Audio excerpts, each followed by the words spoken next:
what's up everybody?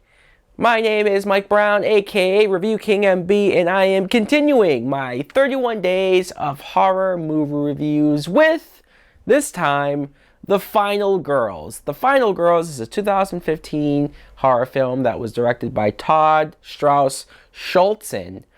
And the plot is, we see at the very beginning, Tessa Farmiga as the main character, Max Cartwright. Her and her mother, played by Malin Ackerman. Malin Ackerman is a struggling actress who, it's hard for her to get parts because 20 some odd years ago, she starred in a slasher horror movie that everybody pretty much remembers her for that, typecasts her as that, and she wants to be this big movie star. Until they get into a really bad car accident. In fact, the mother is killed. And we jump ahead 3 years later. It's the anniversary of her death. And her friends, Max's friends, want to bring her to this theater that is showing her mom's movies. Kind of like a tribute. And as they're in the theater, they're watching the film. The theater accidentally catches fire. And all of the exits are blocked and everybody's freaking out. So the group, they cut open the movie screen. And they go inside. And Last Action Hero style, they somehow, some way, wind up in the movie. And they're in the film, the setting, they're interacting with the characters, including Malin Ackerman, at least her character, Nancy, that's in the horror movie. So it's very weird, but they also have to fend off the movie killer in the film. Now, what I thought of The Final Girls is, I loved this movie. I did. I really, really enjoyed it. This is my very first time watching this film. I'm kind of surprised by how good it was, how much it sort of went under the radar, or at least under my radar. I was recommended this movie by somebody, but it wasn't something that I had really heard a lot about. Now let me talk about what I enjoyed the most. Obviously, you have the main characters, Tessa Farmiga, who I like a lot. I like her in her relationship with her mom, Malin Ackerman, because it's genuine. You really feel like they're mother and daughter, that they had a great relationship. And it sucks. It feels so bad. Even though it's at the very beginning of the movie, you feel so bad when the car accident happens and her mom dies.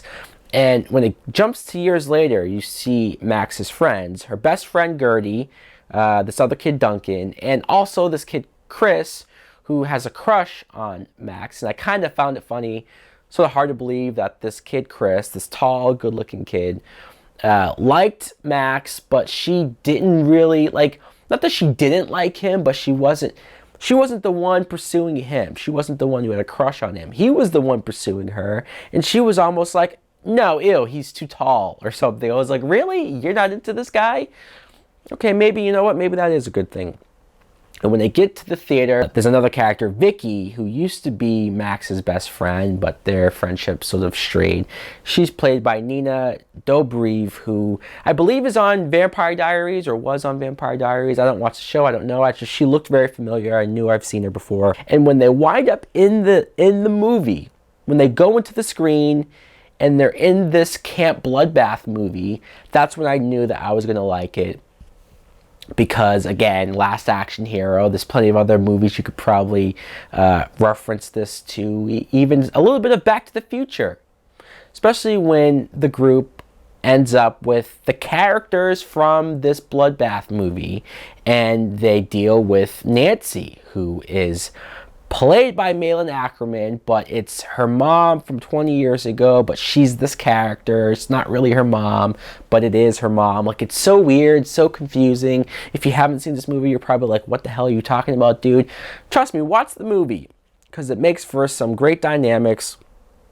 And the characters from the movie that we meet, this girl Tina, who's kind of the slut of the group, Kurt, who's played by Adam Devine, who I'm sure you guys have seen in a bunch of comedies and whatnot. He's pretty funny here. And this girl, Paula, who is supposed to be the final girl. And this is what I also like about this movie, is that because it takes place in a 1986 slasher movie, it plays up those tropes of what we love from slasher movies, especially from the 80s and whatnot. Like, I've always complained about how you don't get enough slasher movies today, and I think that this movie, it it smartly was able to make a slasher movie in today's time, because it's almost like, can you really follow those tropes and take it seriously? Or how about you make a movie like this where you follow those tropes, but you point out how funny they are, or how silly they are, or how sort of stereotypical they are. And it's good because maybe borderline parody, but it's not to the point where it's trashing on slasher movies. It's not like it's overtly making fun of them or saying that they're dumb. They know that, at least I think they know that I love these type of movies, and they're paying respect to them, and they're playing up all these aspects just in a smart way. The movie's killer is very much Jason Voorhees. There's no other way around it. He is Jason Voorhees. He looks like Jason Voorhees. The only way he would have looked more like Jason Voorhees is if he wore a hockey mask. But he even has a backstory about how when he was a kid at a camp, he was made fun of and bullied by the other counselors, and they disfigured him, and now he's back for revenge to kill counselors. I'm telling you, it's Jason. He even has a machete. But you could say it's ripping the character off, but who cares? He still looks scary and badass and cool. So I was totally there for it. I really enjoyed the mixing of the humor, the meta jokes, like I said. It creates a super fun atmosphere. I love how you have moments of our real characters trying to interact and tell the movie characters that this is a movie and that this is what's going on. And it's bloody kills. When, like, some of these characters do die, and they die in bloody, gruesome ways, it very much earns a rated R. But not just all of that. All of that is fun.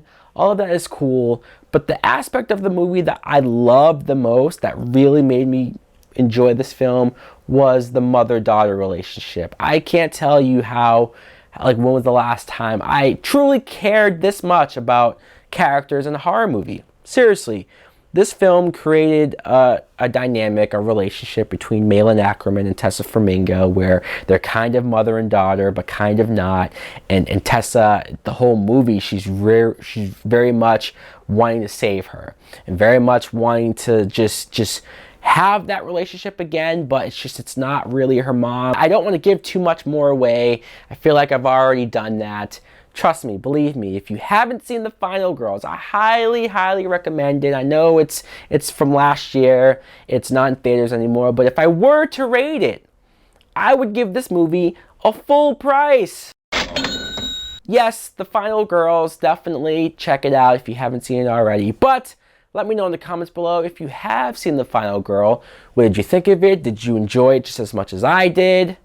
Thanks for watching. Like, comment, subscribe. Later! Please won't you save my desires on fire? Sometimes you need a little peace at home on fire. So